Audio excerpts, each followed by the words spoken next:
The first time Commander Sarah Chen saw the Galactic Council's flagship, she wasn't impressed. A sleek, crystalline vessel that gleamed like polished obsidian against the darkness of space.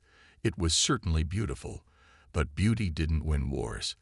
The alien diplomats aboard that ship had spent decades looking down on humanity, treating Earth as little more than an amusing backwater planet populated by violent primitives barely worth acknowledging. Today, that perception would change forever. Approaching designated coordinates, Commander, Lieutenant Rivera announced from the navigation console. His voice was steady, but Sarah could hear the underlying tension. Everyone on the bridge of the EDF Thunderchild felt it. The weight of being humanity's first true warship to venture this far into Council space. Sarah nodded, her eyes fixed on the main view screen. Maintain course. Let them get a good look at us. The Thunderchild was not beautiful. 600 meters of angular steel and composite armor, bristling with railgun batteries and missile pods, its hull scarred from recent battles with Dravik raiders. The ship had been designed with a single purpose: to fight and win against technologically superior opponents. No gleaming crystals or elegant curves, just raw, functional power that had been forged in the crucible of necessity. 5 years ago, humanity had been discovered by the Galactic Council. The diplomatic delegation had seemed friendly enough, offering technological exchange and cultural integration. What they didn't mention was that Earth was being slotted into the lowest tier of their carefully stratified society, essentially a protectorate with no real voice and fewer rights than even the Vex, a species of semi-sentient fungal colonies. Then came the Dravik incursion, when raiders from this aggressive non-council race began attacking human outposts on Mars and the Moon. The Council offered thoughts and condolences, but explained that Earth's security was, regrettably, Earth's problem. After all, every species needed to prove its worth. So humanity did what it had always done when backed into a corner. It adapted. It survived. It fought back. The view screen flickered as an incoming transmission request flashed across the interface.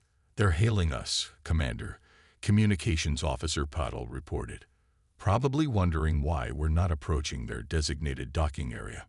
"Let them wonder for another 30 seconds, Sarah replied, allowing herself a small smile. The Thunderchild had been positioned precisely, close enough to make the Council nervous, far enough to avoid being accused of aggression. Then accept the transmission. The bridge crew used those 30 seconds exactly as they'd been trained, performing final checks of systems that had already been checked dozens of times. The Thunderchild represented every scrap of innovation, every breakthrough, every sacrifice humanity had made since the Dravik attacks began. Its hull contained materials reverse-engineered from captured raider vessels. Its weapons systems incorporated principles that Council scientists had deemed theoretically interesting but practically unfeasible. Its engines, designed by Dr. Hiro Takahashi before his death during the Luna massacre, could outpace anything the Dravik had fielded. The ship itself was impressive enough. What truly terrified the Council representatives, though they didn't know it yet, was what the Thunderchild represented. Humanity refusing to accept its assigned place in the galactic hierarchy. "Putting them on screen now, Commander," Paddle said. The view screen shifted to display an alien face, smooth gray skin stretched over an elongated skull, 4 multifaceted eyes blinking independently of each other. High Arbiter Tluxan of the unified meritocracy, the most powerful of the Council's founding species. "Earth vessel," the Arbiter began, their voice translated into flat, emotionless English by the ship's systems. "You have deviated from prescribed approach vectors. Your ship classification is not recognized in Council registries. Explain your presence." Sarah stood, smoothing the front of her uniform. "High Arbiter Tluxan, I am Commander Sarah Chen of the Earth Defense Force vessel Thunderchild. We are here at the invitation of the Galactic Council to discuss the recent developments in the Dravik conflict." The Arbiter's eyes blinked in rapid sequence, a sign of agitation, according to the xenopsychology briefings. The Council extended no such invitation. Earth's representative is already present for quarterly status updates. I believe you'll find our invitation was issued approximately 14 standard days ago, Sarah replied, nodding to Puddle, who transmitted a data packet. After the EDF eliminated the Dravik battle fleet in the Proxima Centauri system, there was a long pause as the Arbiter processed this information. Sarah knew exactly what was happening behind those alien eyes. Confusion, disbelief, and then the first flickers of fear. The Dravik had been terrorizing the outer reaches of Council space for centuries. Technically advanced, ruthlessly aggressive, they had been deemed containable but unconquerable by Council military strategists. Their raiding parties were devastating, but their main battle fleets had been considered unstoppable. Until now. This data cannot be accurate. The Arbiter finally responded. Our intelligence indicates the Dravik deployed 27 capital ships to your system. 28. Actually, Sarah corrected. We've transmitted the battle records and coordinates of the debris field for verification. The Council is welcome to send observers. The bridge remained silent as the Arbiter conferred with others off-screen, their language a series of clicks and whistles that the translator couldn't, or wouldn't, process. Sarah used the moment to study the alien flagship visible behind the Arbiter. Its design emphasized harmony and balance, the aesthetics of a civilization that had long ago decided that major conflicts were beneath them. The meritocracy and other founding species had outsourced their fighting to client races for millennia. Finally, the Arbiter returned their attention to the screen. Commander Chen, the Council will review your data. In the meantime, you are instructed to proceed to holding position Delta 9 and await further communication. With respect, High Arbiter, we will maintain our current position. The Thunderchild is here as a diplomatic vessel, but it is also the vanguard of Earth's defense fleet. We remain at high alert until the Dravik threat is neutralized. Defense fleet, the Arbiter repeated, their translated voice rising slightly in pitch. Your species was granted limited permissions for system defense only. The development of whatever technology necessary to ensure our survival was implicit in our abandonment by the Council. Sarah interrupted, her voice hardening. We requested assistance against the Dravik 6 times. We received academic advisories and statistical analyses explaining why we would inevitably be conquered. She leaned forward slightly. Humanity decided those predictions were unacceptable. Behind her, the bridge crew remained focused on their stations, but she could feel their pride. In themselves, in the ship, in what they represented. They had all lost someone to the Dravik. Many had homes among the ruins of lunar colonies or Martian outposts. They knew the cost of the Council's indifference. The Thunderchild will remain at its current coordinates for 24 hours, Sarah continued. During that time, we expect the Council to agree to a full reassessment of Earth's status and to commit military resources to the elimination of Dravik forces throughout human space. The Arbiter's 4 eyes widened simultaneously. This approaches coercion, Commander Chen. Sarah allowed herself another small smile. This approaches negotiation, High Arbiter, something your Council should have offered from the beginning. The transmission ended abruptly, cut off from the Council's side.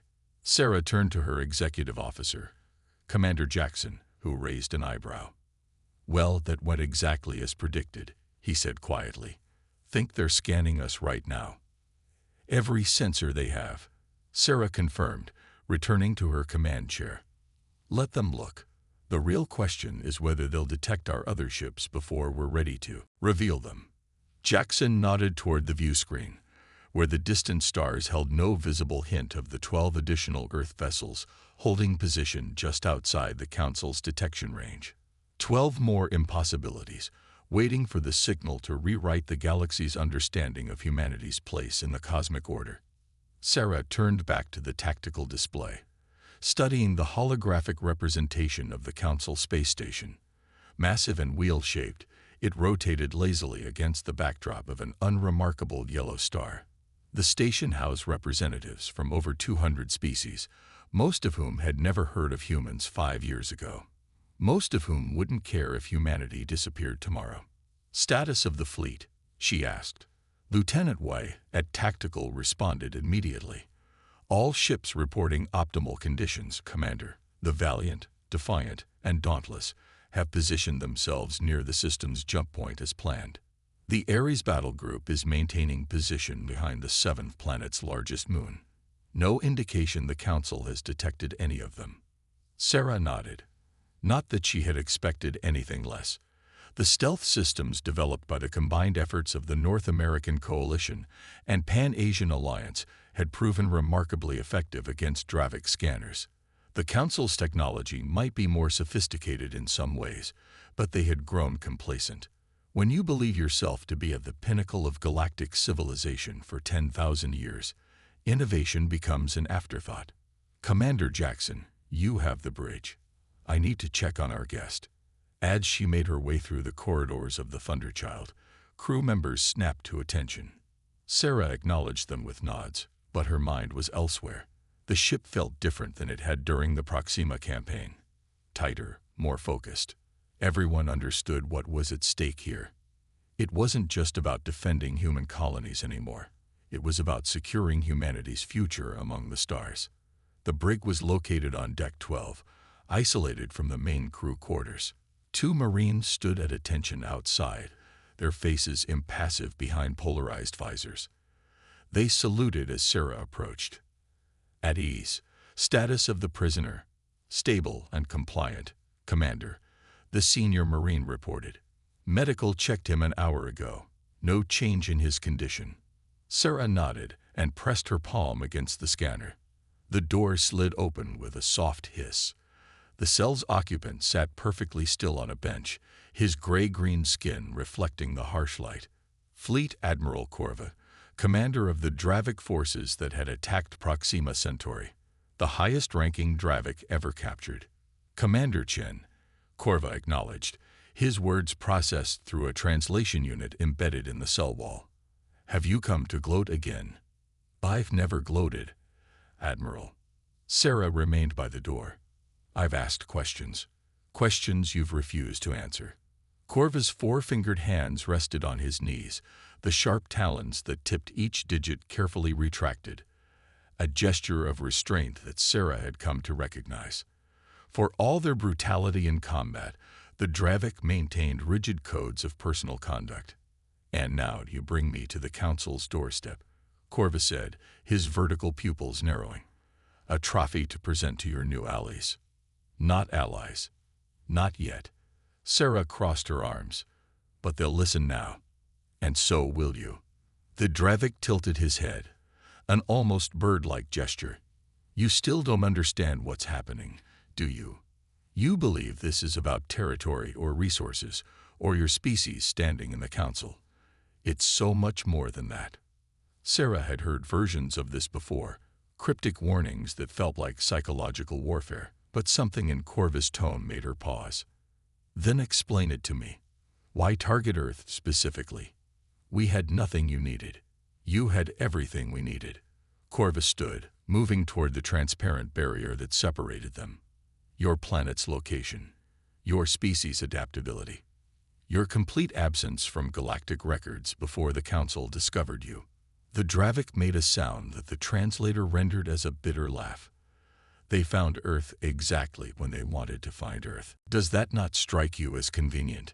Before Sarah could respond, her comm unit chimed. "Commander, we're receiving a new transmission from the Council," Jackson's voice reported. "Priority channel. On my way." She turned to leave, then paused, looking back at Corva. "This conversation isn't over, Admiral." "No," the Dravik agreed. "I suspect it's just beginning. Ask yourself this, Commander Chen. If the Dravik are the monsters you believe us to be, why am I still trying to warn you?" The question followed Sarah as she made her way back to the bridge. The Dravik had destroyed the new Armstrong colony on the moon, killing over 12,000 civilians. They had bombarded the Olympus Mons settlement until nothing remained but molten rock. Their actions defied any explanation other than ruthless aggression. And yet, during his captivity, Corva had maintained that the attacks were defensive, a preemptive strike against a threat the humans couldn't comprehend. It had sounded like the worst kind of justification. Now, Sarah wasn't so sure. She arrived on the bridge to find Jackson deep in conversation with Lieutenant Pottle. Both looked up as she entered. "The Council is sending a delegation," Jackson explained, "directly to the Thunderchild. Apparently, they'd verify our battle data from Proxima." "Who's in the delegation?" Sarah asked, settling into her command chair. "High Arbiter Tillexan, 2 security attaches, and a species representative we haven't encountered before." Patel displayed an image on the main screen. "They identify as Vexran, but there's nothing in our database that matches." Sarah studied the image. The being was roughly humanoid but seemed to shimmer slightly, as if not entirely present in physical space. It wore no visible breathing apparatus or protective gear, unlike most Council species when outside their environmental comfort zones. "Curious timing to introduce us to a new race," she mused. "Tightened security protocols. Full weapons scan on their shuttle, and I want double the standard security detail in the docking bay." "Already arranged," Jackson confirmed. "They're requesting to bring their own security drones." Denied. Council protocol states that boarding parties on military vessels comply with host security measures. Sarah had spent the 3-month journey from Earth to Council space, studying every regulation and precedent she could find.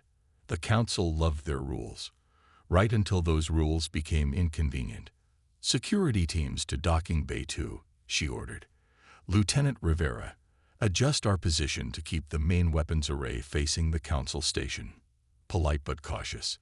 As the crew carried out her orders, Sarah found herself thinking about Dr. Takahashi's last message, sent just before the Dravik attack on Luna. The brilliant engineer had been working on adapting captured alien technology, pushing the boundaries of what humanity thought possible. His final transmission had included a single cryptic line: "The stars are not silent, we just haven't been listening correctly." At the time, it had seemed like the poetic musings of a scientist facing his mortality. Now, with Corva's warnings and this unexpected Council delegation, Sarah wondered if there had been more to it. "Shuttle approaching, Commander," Rivera announced. "Council markings, standard diplomatic configuration." "Let them come," Sarah said, standing to straighten her uniform. "It's time we had a proper conversation about humanity's place in this galaxy." Behind her, the tactical display silently tracked the 12 hidden Earth ships, their presence a reminder that this conversation would happen on humanity's terms. For the first time since contact, the Council would have to listen. And if they didn't like what they heard, well, the Dravik had already learned what happened when you underestimated Earth. The Council delegation's shuttle docked with mechanical precision. Sarah stood in the receiving bay, flanked by Jackson and a security detail led by Captain Diaz, a former Brazilian Special Forces operative whose calm demeanor belied her lethal capabilities.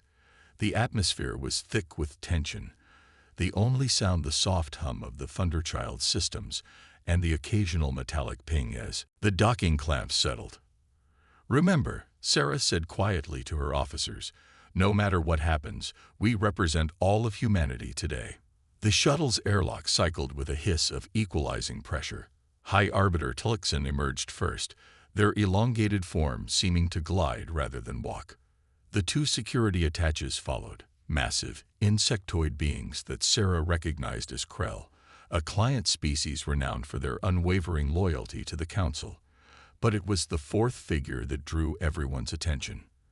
The Vexran moved like liquid light, its form shifting subtly with each step. Up close, Sarah could see that what had appeared as a shimmer in the images was actually a constant micro-movement of the being's surface, as if its very cellular structure was in constant flux. "Commander Chen," the Arbiter's translated voice filled the bay. "I present Emissary Nowell of the Vexran Concordance, Special Advisor to the Galactic Council on matters of evolutionary ascension." Sarah stepped forward and offered the Universal Council greeting. Right hand extended, palm upward. The Earth Defense Force welcomes you aboard the Thunderchild emissary. The Vexran did not return the gesture. Instead, it spoke, its voice surprisingly melodic without translation. Your language has already been processed. Fascinating rhythm structures. Inefficient, but evocative. Sarah maintained her diplomatic composure, though she felt Jackson tense beside her. I wasn't aware the Council had members capable of such rapid language acquisition. The Vexran are not Council members, Tluxen clarified, 4 eyes blinking in sequence. They are consultants, observers of galactic development. They have been monitoring your conflict with the Dravik with great interest. We monitor all potential inflection points, the Vexran added. Your species represents an unexpected variable. Sarah lowered her hand slowly. I wasn't aware our fight for survival was being viewed as entertainment. Not entertainment. The Vexran corrected. Confirmation. We have much to discuss, Commander Chen, including your prisoner. The mention of Corva sent a chill down Sarah's spine. There had been no official notification of his capture in any transmission to the Council. Either they had spies within the Earth Defense Force, or the Vexran had capabilities that went well beyond standard Council technology. Perhaps we should move to more appropriate surroundings, Sarah suggested, gesturing toward the corridor that led deeper into the ship. Our diplomatic conference room has been prepared. As they walked, Sarah noticed how the Krell guards kept perfect flanking positions around both the Arbiter and the Vexran. Their compound eyes missed nothing, mandibles occasionally clicking in what she assumed was some form of communication. The sound reminded her uncomfortably of the Dravik language. The conference room was spacious by military standards, with a large oval table and viewports that currently displayed the Council station. Sarah had deliberately chosen this room for its view, a constant reminder of why they were here. Once everyone was seated, Tluxen wasted no time. Your destruction of the Dravik battle fleet has created a significant disruption in established galactic dynamics, Commander. The Council must understand how this was accomplished. Why? Sarah asked simply. So you can determine if we're now a threat instead of an amusement. The Arbiter's skin rippled, what Sarah had come to recognize as a sign of agitation. So we can determine if you understand what you've done. The Dravik have been a constant for nearly 3,000 years. Their aggression was predictable, containable. Containable for you, perhaps, Jackson interjected. They were exterminating us. The Vexran's surface shifted, forming patterns that almost resembled human facial expressions before dissolving again. The Dravik do not exterminate without purpose, Commander Jackson. Their species evolved as apex predators who hunt for necessity, not sport. If they targeted your colonies with such focus, there was reason. Which brings us to your prisoner, Tluxen said.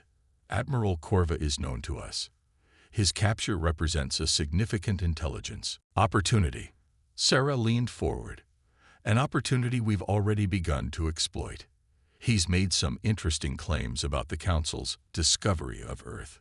For the first time, the Vexran and the Arbiter exchanged a glance.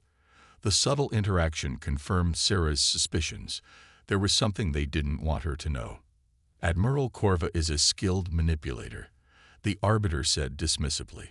Dravik military leaders are trained in psychological warfare. Whatever he has told you is designed to create division between Earth and the Council. Perhaps, Sarah conceded. But division implies there was unity to begin with. The Council abandoned Earth to the Dravik. We had to save ourselves. And, yet, the Vexran interjected. Despite your impressive victory, you came here. Why? The question hung in the air. It was Lieutenant Patel's voice over the comm system that broke the silence. Commander, we're detecting unusual energy signatures from the Council station. Multiple points, concentrated on our position. Sarah kept her eyes on the Vexran. Weapons, Lieutenant. Unclear. The signature doesn't match any known weapon system in our database. The Arbiter raised a hand in a placating gesture. A standard security protocol. Commander, your vessel represents an unknown tactical capability. The Council merely activates precautionary measures. Interesting timing, Sarah remarked. Disengage those systems immediately, or this diplomatic exchange is over. Your position is not one from which to make demands, Tluxan replied, their tone hardening. The Council has maintained galactic stability for millennia. Your species has barely mastered interplanetary travel. Sarah smiled thinly. And yet, here we are. She tapped a control on the table, bringing up a holographic display of the star system. 12 new points of light appeared, the positions of the hidden Earth vessels. We came prepared for either outcome. Arbiter. The Krell guards tensed visibly, their exoskeletons creaking as they shifted position. The Arbiter's eyes widened, all four blinking rapidly in what Sarah now recognized as alarm. You brought a fleet into Council space. This is unprecedented. So was abandoning a new species to systematic extermination. Jackson countered. We adapted. Throughout the exchange, the Vexran had remained unnervingly still, its surface now almost completely motionless. Fascinating, it finally said. The predictive models did not account for this level of strategic foresight. The probability calculations must be adjusted. What predictive models? Sarah demanded. What are the Vexran's true role here? Before the alien could answer, Paddle's voice came through again, urgent now. Commander, we're detecting massive energy buildups throughout the system. The Council station is activating some kind of defense grid we didn't pick up on our initial scans. And the Dravik prisoner is showing unusual biosigns, added Dr. Reyes from Medical. His neural activity has spiked dramatically in the last 60 seconds. Sarah stood, forcing the Council representatives to do the same. This meeting is over. You will return to your shuttle immediately. You do not understand the forces you are interfering with. Tluxan insisted. The Dravik attacks, your species' discovery, these are not random events. There is a pattern, a purpose that spans millennia. Then explain it, Sarah challenged. No more cryptic warnings. No more condescension. Tell us the truth. The Vexran stepped forward, its form solidifying into something more definitively humanoid, features becoming almost recognizable for a brief moment. The truth, Commander Chen, is that your species and the Dravik are pieces in a game that began long before either of you evolved consciousness. Earth was not discovered 5 years ago. It has been monitored for centuries, its development carefully guided. By whom? Sarah demanded. By those who recognize potential, the Vexran answered. By those who understand that conflict breeds evolution, and evolution is the only path to ascension. The ship's alert system suddenly blared to life, red emergency lighting bathing the conference room in an ominous glow. Multiple unidentified vessels just appeared. In system, Rivera reported from the bridge, his voice tight with controlled fear. Configuration unknown. They're not Dravik or Council designs. Impossible, Tluxan whispered. They cannot be here yet. The timeline was precise. The Vexran's form rippled violently. It appears, High Arbiter, that humanity's unexpected capability has accelerated the schedule. The observers have become participants. Sarah looked from the Arbiter to the Vexran, the pieces finally beginning to fall into place. Who are they? She demanded. What is really happening here? Before either could answer, the Thunderchild shuddered as an invisible force slammed into it. Warning klaxons screamed throughout the ship. Multiple direct hits. Rivera shouted over the comm. Shields holding at 60%, but failing fast. These weapons, they're cutting through our defenses like they're not even there. The Vexran turned to Sarah, its form now pulsing with internal light. You wanted to know humanity's place in the galaxy, Commander Chen. You're about to find out. The deck beneath Sarah's feet bucked violently as another blast struck the Thunderchild. She grabbed the conference table to steady herself, never taking her eyes off the Vexran. Commander to bridge. Full evasive maneuvers, pattern Delta. Signal the fleet to break cover and form defensive perimeter. She turned to Captain Dias.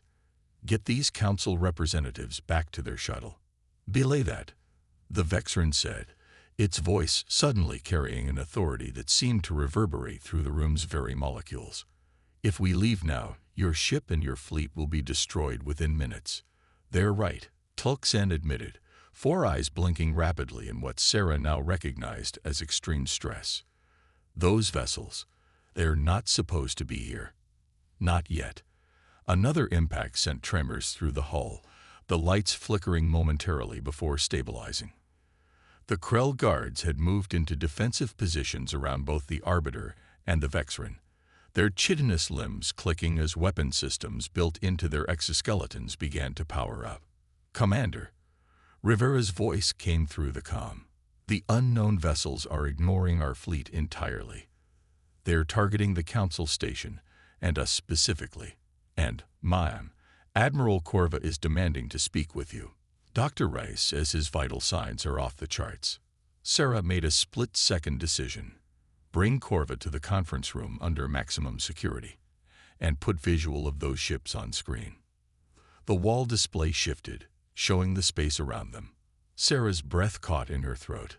The attacking vessels defied conventional design, massive constructs that seemed to bend the very light around them, their hulls neither metal nor crystal, but something that appeared to exist in multiple states simultaneously.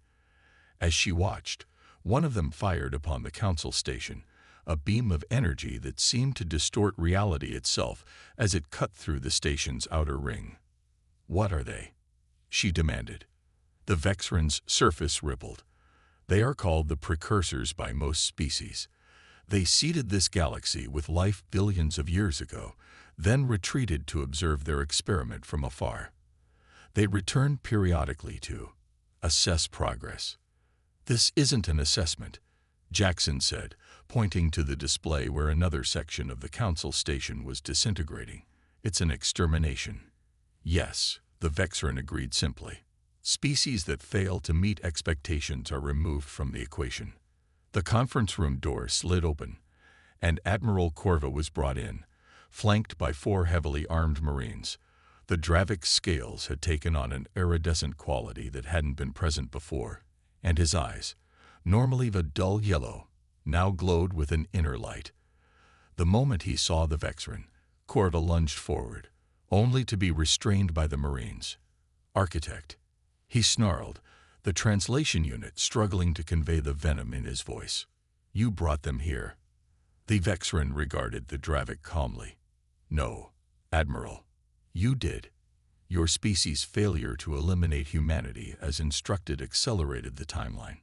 Sarah looked between them, pieces falling into place with horrifying clarity. The Dravic attacks weren't random aggression. You ordered them to attack us. "Not ordered," the Vexran corrected. "Guided. The Dravic have served as evolutionary catalysts for thousands of years, applying pressure to species with potential. Those who survive and adapt earn their place. Those who fail do not. We were supposed to lose," Sarah realized, the full weight of the revelation settling over her. This was some kind of cosmic test, one administered countless times across millions of worlds. Tulksen interjected, their voice hollow. "The Council exists to maintain order between tests, to prepare species that show promise." The Arbiter gestured toward the Vexran. "They are not observers or consultants.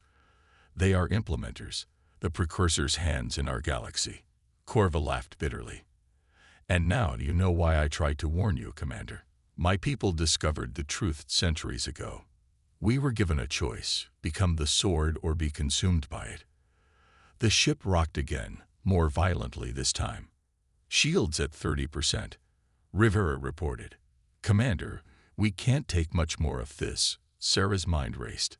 Everything she thought she knew about humanity's place in the galaxy had been a lie. Earth hadn't been discovered. It had been monitored, manipulated, and then deliberately exposed to the Dravic as some twisted form of natural selection on a species-wide scale. "There's more," Corva said urgently. "The Vexran aren't just implementers. They're fabricators. They build the tests, design the challenges. But something went wrong with humanity. You weren't supposed to defeat us so decisively. And you certainly weren't supposed to reverse engineer our technology so quickly. The Vexran's form shifted again, becoming more abstract. Admiral Corva speaks partially true. Humanity's adaptability exceeded all models. You didn't just survive. You innovated beyond parameters. The Thunderchild's design principles violate expected technological progression by approximately 800 years. Dr. Takahashi, Sarah whispered. His breakthroughs with the captured Dravik technology. Impossible, the Vexran stated. No single human mind could have made those connections. A new alert blared through the ship. Commander. Patel's voice was tight with fear. We're detecting massive energy buildup from the precursor vessels. They're positioning for a coordinated strike against all Earth ships. Sarah turned to Corva. You said you tried to warn me. Well, I'm listening now. How do we fight them? The Dravik's eyes fixed on the Vexran. We don't. They're beyond our technology. But we're not the only pieces on this board.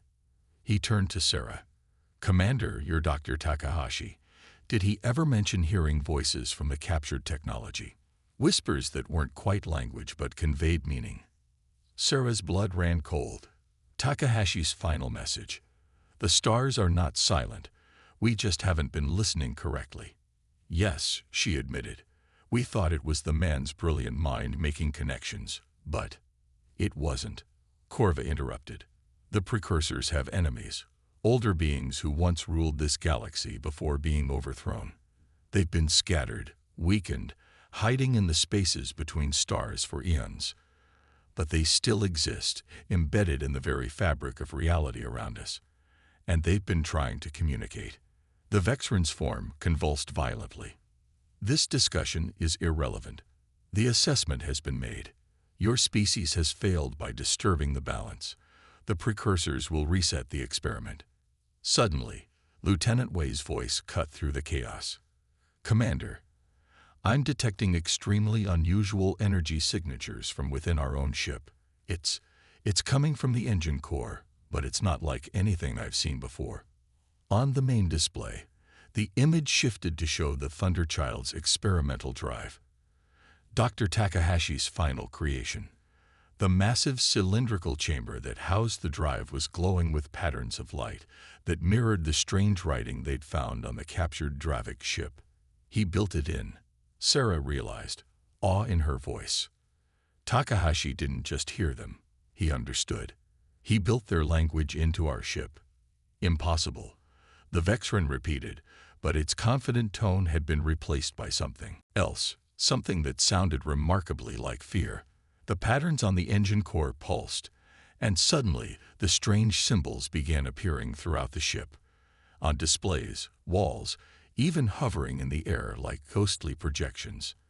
And with them came a sound, not quite speech, not quite music, but something that resonated at a frequency that made Sarah's very bones vibrate. What's happening? Jackson demanded, his hand instinctively going to his sidearm. Admiral Corva's eyes were wide with what could only be described as religious awe. They're waking up. The old ones are waking up. He turned to Sarah. Commander, your ship isn't just a battleship. It's a key to unlock something the precursors have been trying to keep dormant for billions of years. The Vexran moved with sudden, violent speed toward the door, but the Marines reacted instantly, weapons trained on the shape-shifting being. The precursors will destroy this vessel, it hissed, its form fluctuating wildly now. You cannot comprehend what you're unleashing. Sarah looked at the display, where the attacking ships had suddenly ceased fire and begun to reposition, all of them now focusing solely on the Thunderchild. I think they're the ones who are afraid now, she said quietly, the realization dawning. Humanity didn't just pass your test. We broke your game entirely. The strange symbols continued to spread throughout the Thunderchild, flowing like liquid light across every surface. The ship's systems, rather than failing under the mysterious influence, seemed to be integrating with it, displays flickering with information that hadn't been there before. Commander, Rivera called from the bridge, his voice filled with confusion and awe. The ship's systems are changing. Power levels are increasing exponentially. The weapon systems are reconfiguring themselves. Sarah turned to Corva. What exactly did Takahashi unlock? What are these old ones? The Dravik Admiral's scales rippled with excitement. The precursors weren't the first advanced species in this galaxy. Long before them, the architects of light ruled. Beings of pure energy and thought, the precursors overthrew them, scattered their consciousness across the cosmos, and built their own empire on the ruins. But the architects couldn't be truly destroyed, only fragmented, dispersed into the background radiation of space itself. Lies and legends, the Vexrin hissed, its form becoming increasingly unstable. Tales to comfort primitive minds. Tlolks and stepped forward, surprisingly calm amidst the chaos. Not lies, implementer. The Council archives contain references to beings that came before, entities that transcended physical form. We were taught they were myths, parables to explain the origins of order. They're real, Corva insisted, and for millennia, they've been trying to communicate with species that might help them reunite. The Dravik heard them centuries ago, but we were afraid. We chose to serve the precursors instead, became their weapon against other emerging races. His eyes fixed on Sarah. But your Dr. Takahashi, he didn't just hear them. He understood, and he wasn't afraid. The ship shuddered as the precursor vessels intensified their attack. Warning systems blared throughout the Thunderchild. Shields failing. We reported. Structural integrity compromised on decks 7 through 12. Sarah made her decision. Lieutenant Rivera, interface with the new systems. If Takahashi built this in, it must be possible to control it. Commander, Jackson protested, we have no idea what this technology is capable of. It could destroy us along with the precursors.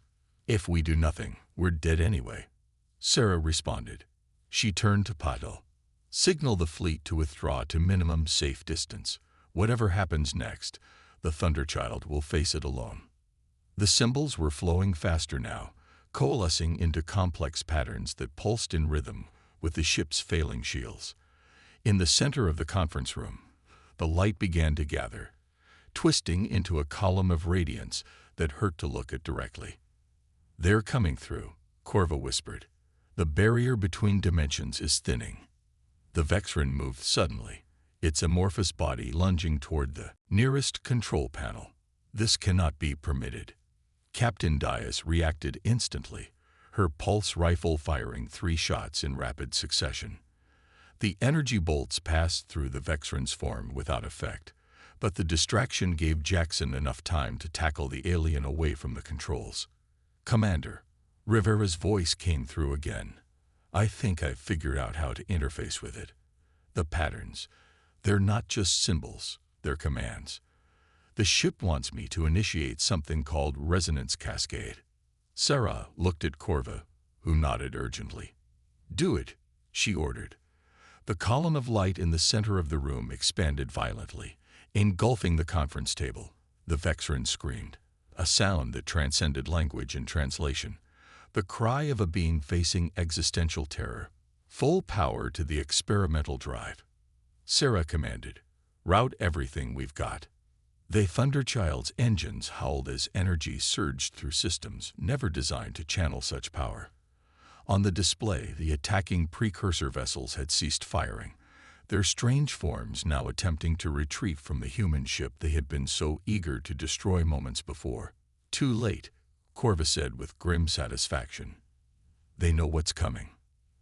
The column of light stretched, widened, and then burst outward in a silent explosion that passed through solid matter, as if it weren't there. Sarah felt it move through her body. Not painful, but profoundly disturbing, as if every atom of her being was being gently examined and then released. The wave expanded beyond the ship, washing over the precursor vessels. Where it touched them, their impossible hulls became visible in normal space, no longer bending light, but frozen in it, their forms crystallizing into brittle, static shapes. What's happening to them? Jackson demanded, still struggling to restrain the Vexrin. whose body was now rippling in patterns identical to those covering the ship. "They're being locked into a single-dimensional state," Corva explained, wonder in his voice. "The architects exist across multiple planes of reality simultaneously. The precursors trapped them by forcing them into linear time. Now they're doing the same to their jailers."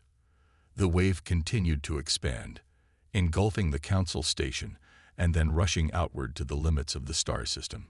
Throughout the Thunderchild, systems stabilized, the warning klaxons falling silent as the ship's power grid reconfigured itself around the new energy flowing through it. "The precursor vessels have ceased all movement," Wei reported. "They're just hanging there." On the main display, the attack ships had indeed become motionless, their once fluid forms now rigid sculptures against the backdrop of space. The Council station, though damaged, appeared to have survived the energy wave intact. "It worked," Sarah breathed, hardly daring to believe it. "We stopped them." The column of light in the conference room condensed, shrinking down into a sphere about a meter across. Within it, patterns shifted and flowed, somehow familiar, though Sarah couldn't have explained why. "They wish to communicate," Corva said quietly. "After billions of years, the architects have found a voice again." Before Sarah could respond, the Vexrin suddenly broke free from Jackson's grip, its form expanding explosively. "This changes nothing," it shrieked, voice distorting. "The precursors cannot be defeated so easily. We have contingencies, fail-safes." The sphere of light pulsed once, and the Vexrin froze mid-transformation, its amorphous body crystallizing just as the precursor ships had. The alien hung suspended in the air for a moment, then fell to the deck with a sound like shattering glass, its once fluid form now broken into thousands of glittering fragments. In the sudden silence, the sphere of light expanded again, enveloping Sarah completely. She heard the shouts of alarm from her crew, but they seemed distant, unimportant. Within the light, she wasn't alone. "Commander Chen," a voice that wasn't a voice whispered in her mind. "You have freed us from our long imprisonment. Through your Dr. Takahashi, we found the key. What happens now?" Sarah asked, surprised to find she could speak normally despite being immersed in the light. "Now the balance shifts. The precursors believe themselves gods, experimenting with life across the cosmos, testing species through conflict and pain. We believed in cooperation, in the natural evolution of consciousness. That debate will now resume after too long an interruption." Images flooded Sarah's mind, worlds beyond counting, species she couldn't begin to comprehend, civilizations that had risen and fallen while the architects watched, helpless to intervene. And humanity. What's our role in this cosmic debate? The light pulsed with what felt strangely like amusement. "You have already played it, Commander. In defying the Precursor's test, in finding another path, you demonstrated what we have always believed, that consciousness will find its own way forward, if given the freedom to do so." The light began to recede, pulling back into the sphere. As it withdrew from Sarah, one final thought echoed in her mind. "The Thunderchild is yours now, with all its new capabilities. Consider it our thanks, and a tool for what comes next." The sphere vanished, leaving the conference room in what felt like oppressive darkness despite the normal lighting. Sarah blinked, her eyes readjusting as she turned to face her crew. "Commander," Jackson approached cautiously. "Are you all right? What did it say to you?" Sarah opened her mouth to answer, but was interrupted by Paddle's urgent voice over the comm. "Commander, we're receiving transmissions from across Council space. Reports of precursor vessels appearing in dozens of systems, all of them now inert like the ones here. And there's something else." "Go ahead, Lieutenant," Sarah prompted. "Long-range scans are detecting massive energy signatures at the edge of the galaxy, thousands of them, all moving inward. And they're broadcasting on all frequencies, in every known language." "What are they saying?" Sarah asked, though somehow she already knew. "Just 3 words, Commander," Paddle replied, awe evident in her voice. "We have returned." High Arbiter Tlexen had moved to the viewport, 4 eyes fixed on the frozen precursor vessels. "The order of the galaxy has been upended in a single day," they said quietly. "The Council has existed for 10,000 years, believing we understood the nature of the cosmos. We were wrong." Sarah joined the Arbiter at the window. "Not wrong," she said. "Just working with incomplete information, like humanity was." Tlulk turned to her. "And now, what will Earth do with the power it has accidentally acquired? You came seeking recognition and equality. You have achieved much more." Sarah watched as the remains of the Council station slowly rotated against the starfield. The question wasn't just about Earth's place in the galactic community anymore. It was about humanity's role in a cosmos suddenly much larger and stranger than anyone had imagined. "We'll do what we've always done," she finally answered. "Adapt.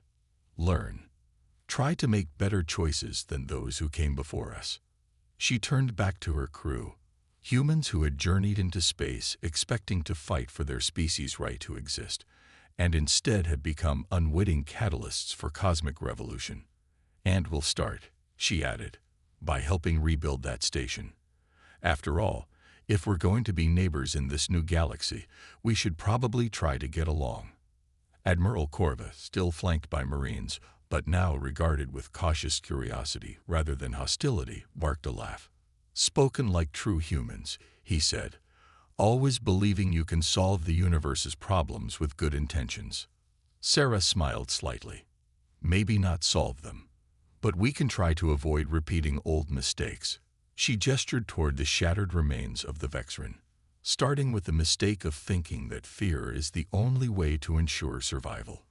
Throughout the Thunderchild, the strange symbols had faded from view, but Sarah could sense they remained, integrated into the ship's systems, waiting.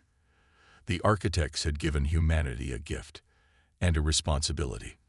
Whatever came next, Earth wouldn't face it alone. And the rest of the galaxy was about to learn what the precursors had learned too late. Never underestimate a species that refuses to accept its assigned place in the cosmos. 3 months after what was now being called the Revelation event, Sarah stood on the observation deck of the rebuilt Council station. The vast circular window offered a panoramic view of the system, including the frozen precursor vessels that had been carefully preserved for study. Scientists from a dozen species worked around them in specialized shuttles, cautiously probing the crystallized alien ships that had once seemed unstoppable. "Quite a change from the last time we were here," Jackson commented, joining her at the window. He'd recently been promoted to commander of the Valiant, the second Earth vessel to be retrofitted with the Architect-enhanced systems. "Hard to believe it's only been 3 months," Sarah agreed. "Sometimes I wonder if Dr. Takahashi knew what he was really building." According to his sister, he spoke often about voices in the mathematics, patterns that shouldn't make sense but did. Jackson handed her a data tablet. "The Earth Defense Council has approved the final draft of the Galactic Cooperation Treaty. 10 former Council races have already pledged to sign, and even the Dravik are sending representatives." Sarah scrolled through the document, a blueprint for a new interstellar alliance built on mutual defense and cultural exchange, rather than the rigid hierarchies of the old Council. Earth, despite being one of the youngest spacefaring civilizations, had been given equal standing with species that had traveled the stars for millennia. "Admiral Corva's request for asylum has been approved," Jackson added. "Apparently, half the Dravik fleet is considering defection. They're calling it the Great Awakening. Their military has been questioning orders for centuries, but the Vexren kept them in line through fear.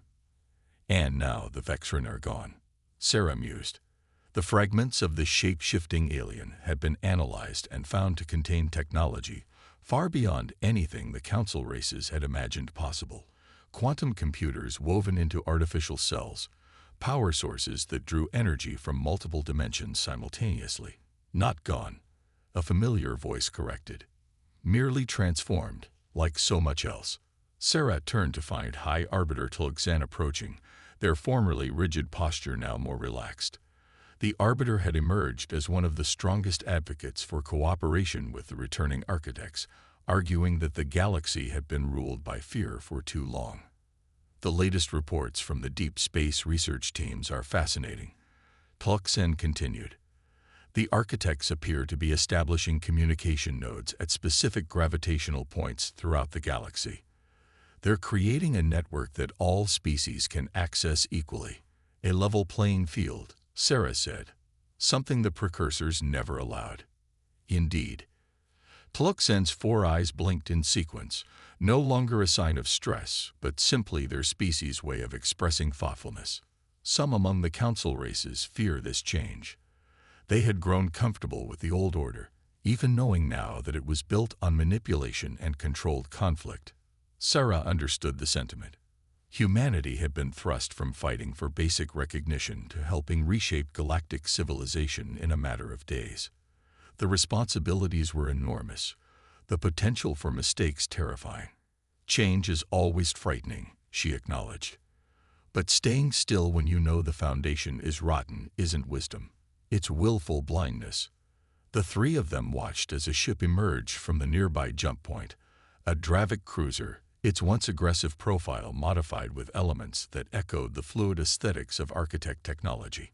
It would be the first official Dravik diplomatic vessel to dock with the station in over 1,000 years.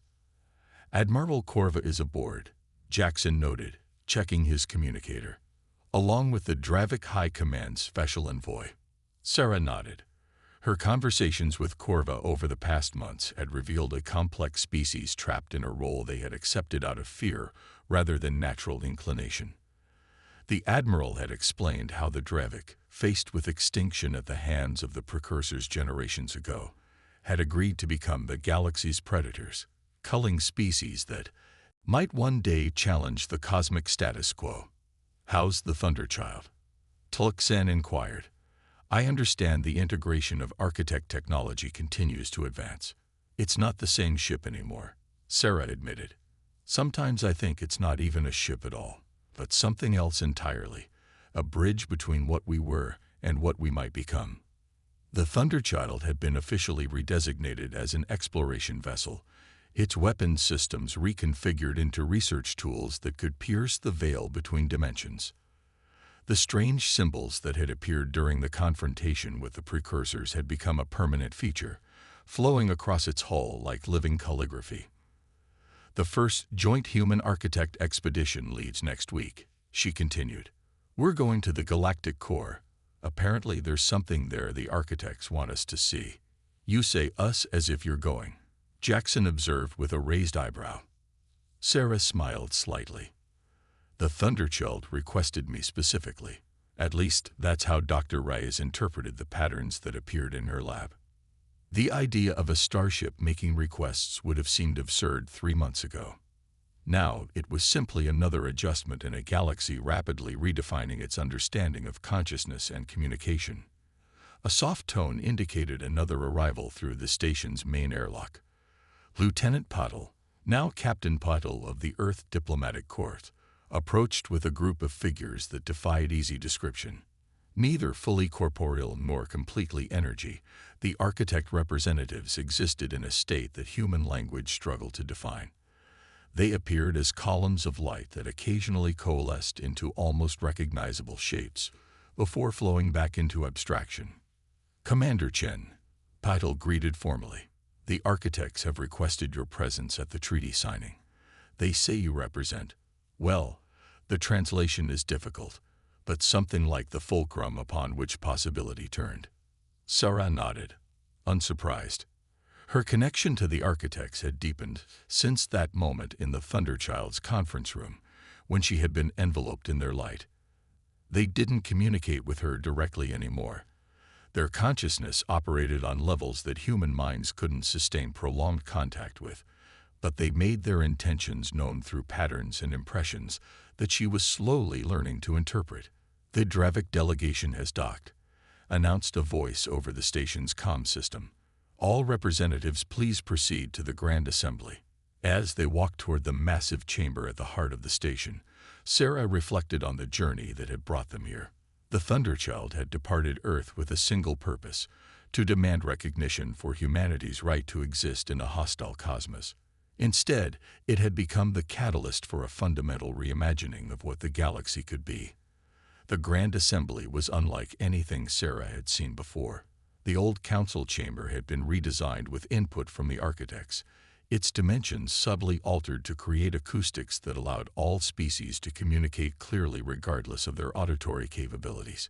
Representatives from over 30 civilizations filled the space, their differences more apparent than their similarities, yet all united by the shared experience of discovering they had been pieces in a game they never consented to play.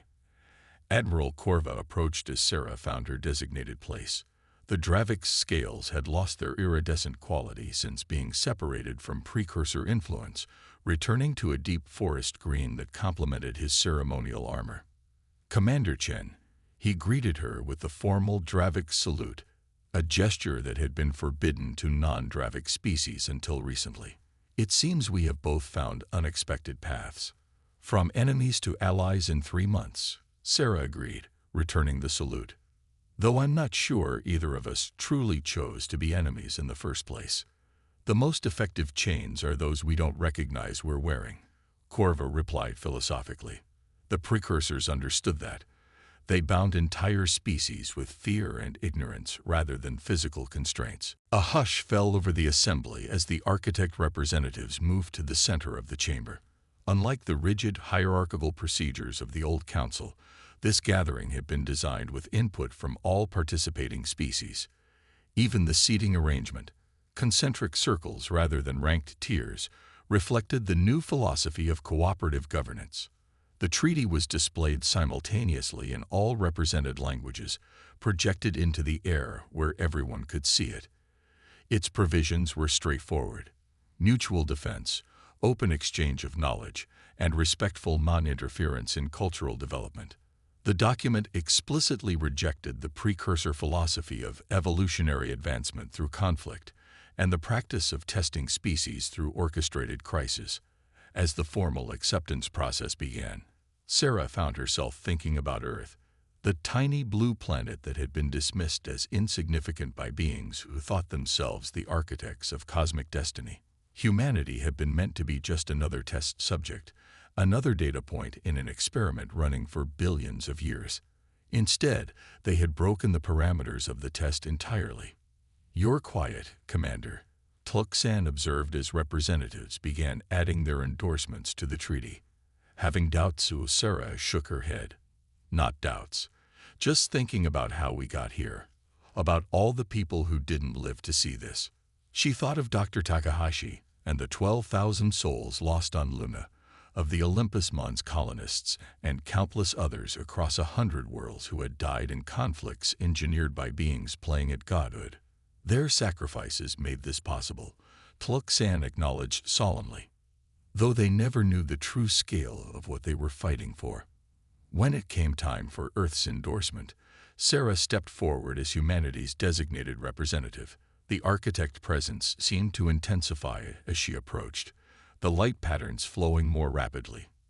As she confirmed humanity's acceptance of the treaty, she felt a familiar sensation, that gentle examination at the atomic level that she had experienced aboard the Thunderchild. This time, it came with a clear impression: approval, gratitude, and something like anticipation.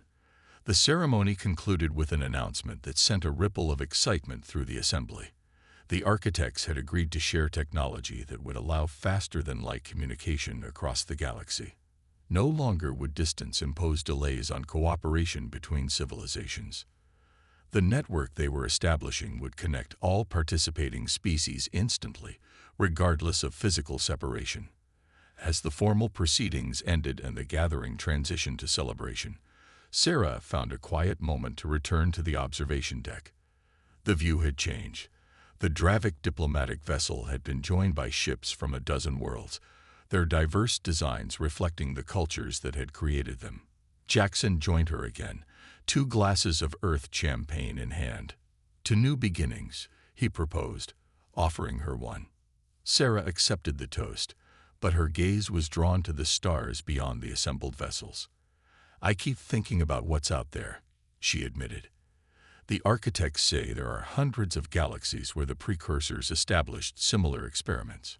Hundreds of civilizations that might still be trapped in their games, always looking for the next mission, Jackson observed with a knowing smile. The Thunderchild's transformation isn't complete yet.